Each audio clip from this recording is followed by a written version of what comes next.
नमस्कार, आप देख रहे हैं 3N न्यूज नेटवर्क। मैं हूं आपके साथ विपुल माहेश्वरी। बिहार में चुनाव है। बिहार में राजनीतिक दल सक्रिय है। तमाम राजनीतिक दलों के स्टार प्रचारक मैदान में उतरकर प्रचार कर रहे हैं, लेकिन इस वक्त एक प्रचार बिहार में महिलाओं के हाथों में भी दिख रही है। दरअसल बिहार के विधानसभा चुनाव में इस वक्त पुत्र वधू और बेटियां चुनाव मैदान में उतरती दिखाई दे रही है। आज हम आपको इस रिपोर्ट में बताएंगे कि पिता की विरासत को पुत्र की जगह पुत्री और पुत्र वधू कैसे संभाल रही है, इस रिपोर्ट में देखिए कि राजनीति में इन दिनों महिलाओं का वर्चस्व भी अच्छा खासा देखने को मिल रहा है। बिहार के विधानसभा चुनाव में पिता की विरासत को पुत्र की जगह पुत्र वधू पुत्रियों ने संभाल रखी है। हम बात कर रहे हैं आज कुछ ऐसे ही महिलाओं की जिन्होंने बिहार के चुनाव में एक अपनी अलग पहचान बनाई है। बात करते हैं कोमल सिंह की। कोमल सिंह युवा चेहरा में से एक है।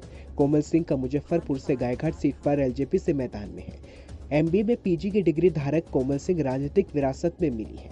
पिता दिनेश प्रसाद सिंह जो कि जदयू में विधान पार्षद है, तो उनकी मां वीणा देवी वैशाली से एलजेपी सांसद है। पिछले लोकसभा चुनाव में मां के प्रचार का कमान कोमल ने ही संभाला था और अब एक बार फिर वो खुद चुनाव मैदान में उतर चुकी है। अब बात करते हैं उत्तर बिहार की दो बहू ने ससुर के राजनीतिक विरासत को संभालने का बेड़ा। इनमें से मधुबनी के बाबू बरही सीट से मीना कुमारी जो कि जदयू की उम्मीदवार है, उनमें ससुर पंचायती राज मंत्री कपिल देव कामत थे। ससुर की अस्वस्थता को देखते हुए पार्टी ने इन्हें सिंबल दिया था और इसी बीच मंत्री जी का निधन भी हो गया था। अब बात करते हैं दरभंगा की गोड़ा बोराम सीट से स्वर्णा सिंह ने ससुर की राजनीतिक विरासत को जिंदा रखने के लिए मैदान में आकर विरासत को संभाला है। बीजेपी के विधान पार्षद रहे सुशील सिंह के अधूरे कारण कामों को पूरा करने की सोच के साथ चुनाव लड़ रही है और अब इतना सफल हो पाएंगी ये तो चुनाव ही बताएगा। अब बात करते हैं द प्लूरल पार्टी के प्रमुख और मुख्यमंत्री के स्वघोषित उम्मीदवार पुष्पम प्रिया। पुष्पम प्रिया पिता की विरासत को आगे बढ़ा रही है। जेडीयू के विधान परिषद रहे पिता विनोद कुमार चौधरी की पार्टी को इस चुनावी मैदान में इस बार मधुबनी के विस्की और पट्टा के बांकीपुर सीट से चुनाव में टक्कर दे रही है।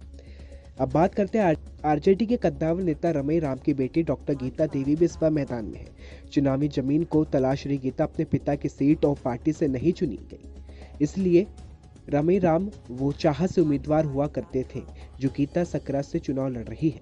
बसपा पार्टी के चुनाव चिन्ह पर चुनाव लड़ रही गीता इस बार रमई राम भी अंतिम राजनीतिक पारी खेल रहे हैं। अब बात करते हैं बिहार में बड़े नेता शरद यादव की बेटी सुहासिनी कांग्रेस के टिकट पर मधेपुरा से बिहारीगंज से चुनाव मैदान में है। इस सीट पर पिछले दो चुनाव में जेडीयू का कब्जा रहा है, लेकिन सुभाषिनी के आने के बाद मुकाबला यहां का दिलचस्प हो गया है।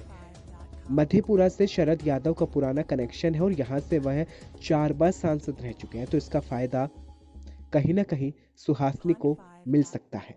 तो बिहार की राजनीति में इन दिनों बेटी और पुत्र वधू की झड़ी लगती दिखाई दे रही है, जहां चुनाव मैदान में कमान संभाल रही तमाम महिला प्रत्याशियों पर इस बार बिहार में कमाल का दाव खेला गया है।